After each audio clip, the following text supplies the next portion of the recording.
इस जनपद में पवित्र शक्तिपीठ पावागढ़ सनातन हिंदू धर्म की आस्था का प्रतीक है। और भाइयों बहनों, 500 वर्षों के बाद पहली बार ध्वजा का वहां पर फहराया जाना, यह भारत की आस्था के प्रतीक का, भारत की आस्था के सम्मान का यह सबसे बड़ा उदाहरण है। और इसीलिए इस अवसर पर आज के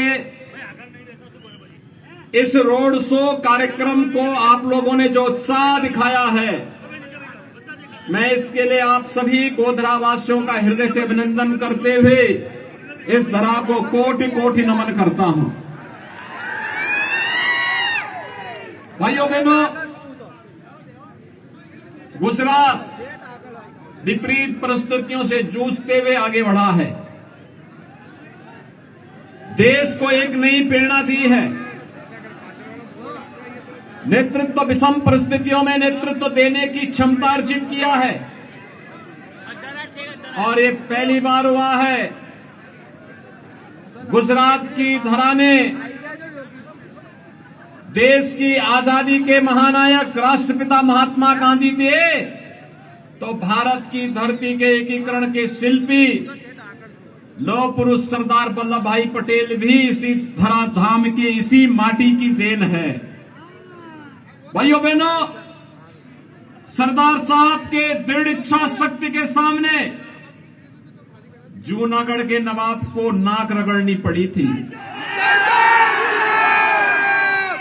हैदराबाद का निजाम जो घुड़की दे रहा था,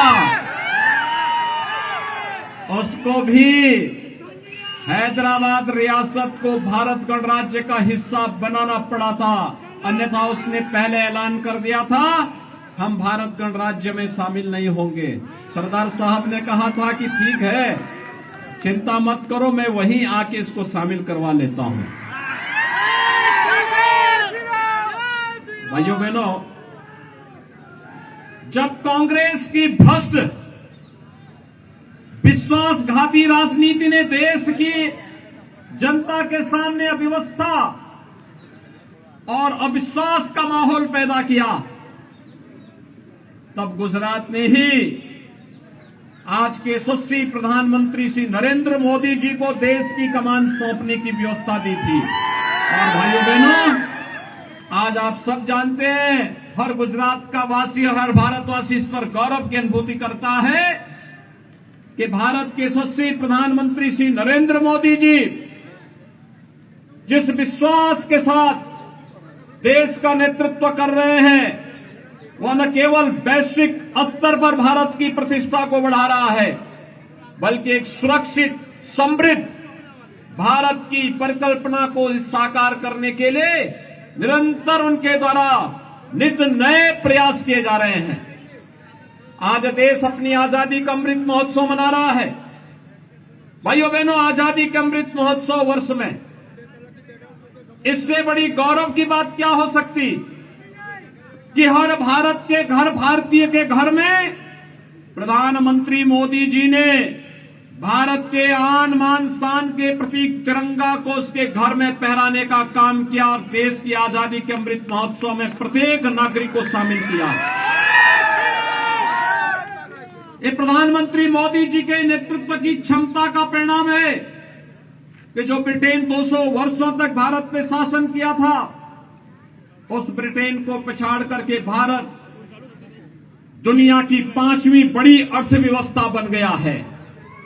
और भाइयों बहनों, अगले 1 वर्ष तक दुनिया के वे बड़े 20 देश जिनका दुनिया के 80% संसाधनों पर अधिकार है, उसका नेतृत्व भी प्रधानमंत्री मोदी जी के नेतृत्व में भारत करेगा। आज भारत की सीमाएं सुरक्षित हुई हैं, नहीं तो कांग्रेस के समय में रोज एक आतंकी घटना घटित होती थी। कभी मुंबई की घटना, कभी अन्य देश के किसी न किसी कोने में घटना घटित होती थी। 20 वर्ष पहले जो बलिदान गोधरा में हुआ, भाइयों बहनों, राम भक्तों के इस बलिदान ने गुजरात को एक मॉडल के रूप में आगे बढ़ाया और गुजरात ने उस समय कर्फ्यू पर सदैव के लिए कर्फ्यू लगा दिया। अब कर्फ्यू नहीं लगता गुजरात में, दंगे नहीं होते गुजरात में। गुजरात में हर व्यक्ति सुरक्षित है, व्यापार फल फूल रहा है, बेटी और बहनें सुरक्षित हैं। गुजरात ने विकास का और सुरक्षा का जो मॉडल दिया, आज उसी का परिणाम है कि प्रधानमंत्री मोदी जी और गृह मंत्री अमित शाह जी के नेतृत्व में देश आतंकवाद से मुक्त हुआ है, नक्सलवाद से मुक्त हुआ है, अलगाववाद से मुक्त हुआ है। कश्मीर में आतंकवाद की जड़ बनी धारा 370 सदैव के लिए समाप्त कर दी गई है। अब कश्मीर में धारा 370 कभी नहीं आने वाली है। भाइयों बहनों, नए भारत का शिल्पी के रूप में प्रधानमंत्री मोदी जी ने जो नेतृत्व दिया, आज उसी का परिणाम है। याद करिए, 20 वर्ष पहले इसी गोधरा में राम भक्तों को अयोध्या में राम मंदिर निर्माण के लिए अपने आप को बलिदान देना पड़ा था और प्रधानमंत्री मोदी जी का यशस्वी नेतृत्व और दृढ़ इच्छा शक्ति, जिस प्रकार का यशस्वी नेतृत्व मिल रहा है, आज उसका परिणाम है कि अयोध्या में भगवान राम के भव्य मंदिर के निर्माण का कार्य प्रारंभ हो चुका है। अयोध्या में भगवान राम का भव्य मंदिर भारत की आस्था का सम्मान भी है और गोधरा के राम भक्तों के प्रति सम्मान का भाव भी है। बिना रुके, बिना डिगे, बिना झुके आज देश की आस्था का सम्मान हो रहा है। अयोध्या में राम मंदिर का निर्माण, काशी में काशी विश्वनाथ धाम का निर्माण, उज्जैन में महाकाल के महालोक का निर्माण, केदारपुरी और बद्रीनाथ धाम के पुनरुद्धार और सुंदरीकरण का कार्य, द्वारिका धाम के पुनरुद्धार का कार्य, भाइयों बहनों, ये सभी कार्य बखूबी संपन्न हो रहे हैं और संकट के समय अपने देश के नागरिकों के साथ कैसे खड़ा होना है, यह भी हम सबके सामने है। कोरोना कालखंड उसका उदाहरण है।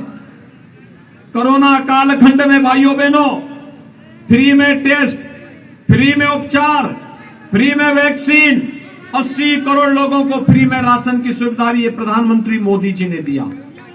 भाइयों बहनों, मैं आप सबसे अपील करने के लिए आया हूं।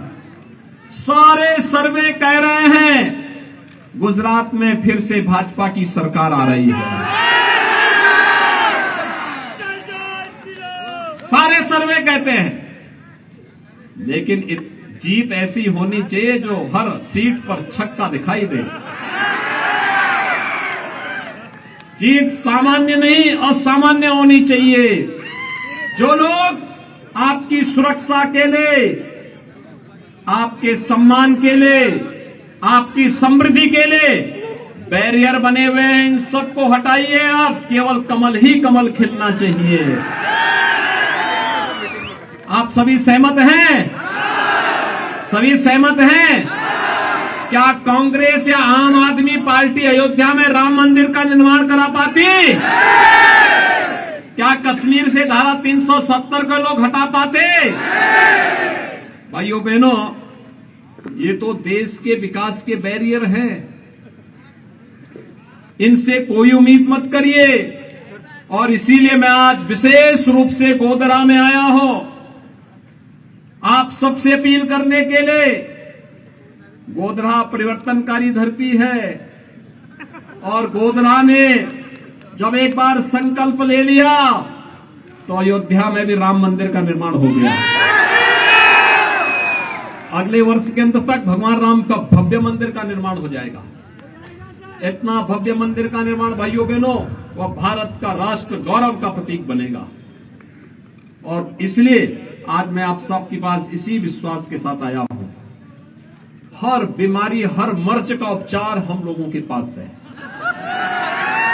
और कांग्रेस ने बीमारी जो थी, उस बीमारी का उपचार मोदी जी आज कर रहे हैं। आतंकवाद का समाधान हो गया है। आस्था का अपमान कांग्रेस करती थी, उसका सम्मान में बदलने का कार्य मोदी जी ने किया है। वैश्विक मंच पर भारत की प्रतिष्ठा बढ़ाई है और राजनीति को विश्वास का प्रतीक भी बनाया है। और इसलिए मैं आप सबसे अपील करने के लिए आया हूं कि गोधरा सीट पर भारतीय जनता पार्टी की ऐतिहासिक विजय होनी चाहिए। ऐतिहासिक विजय के लिए सहमत हैं? सभी लोग सहमत हैं? सो आप बधा, भाजपा ने भव्य जीत आपसो। हाथ ऊंचा करने समर्थन आपो। उधर भी छत के ऊपर भी जो खड़े हैं उनके भी सबके हाथ खड़े होने चाहिए। मेरे साथ बोलेंगे, भारत माता की, भारत माता की, भारत माता